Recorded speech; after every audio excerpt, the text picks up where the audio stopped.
សោភាប្រលឹងមកអើយបងមកវិញហើយណាស្រងពីស្រី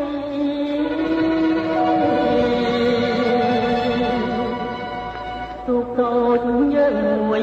ទុកនៅធ្វើអ្វី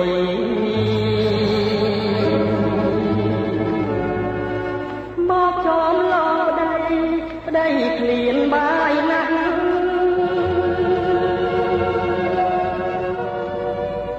លើហើយប្រងអំពូស្នា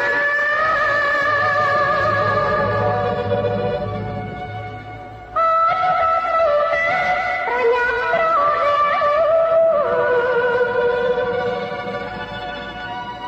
ឆាប់ឡើ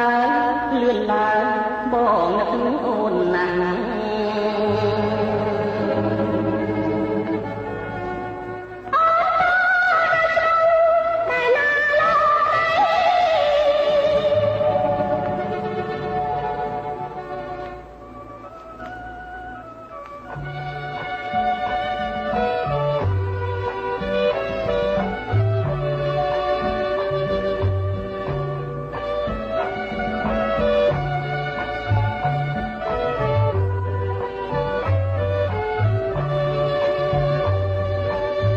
ពេលដែលបងបានចេញទៅធ្វើសឹក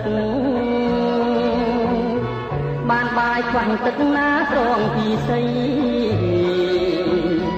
តែបងច្បាំងស្នាំងពួតមើលចង់រៃហើយបានជោគជ័យក្រុមពេលវេលាមកពីអូនធំបានស្រន់ដល់ព្រះសូមឲ្យបងគ្នាបងគ្នាក្នុងពីយើងគ្នានោះទៅសោកណោវងវងមិនតន់បងបាននៅតែត្រូវតែមើលយើងរួមនៅ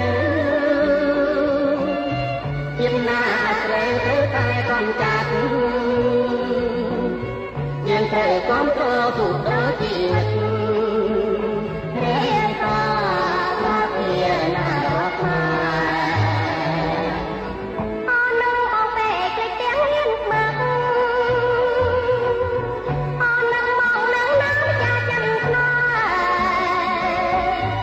ចំណែកបងវិញនឹកអូនណាស់ដែរនឹកកូនរកម៉ែណាទៅប្រលឹង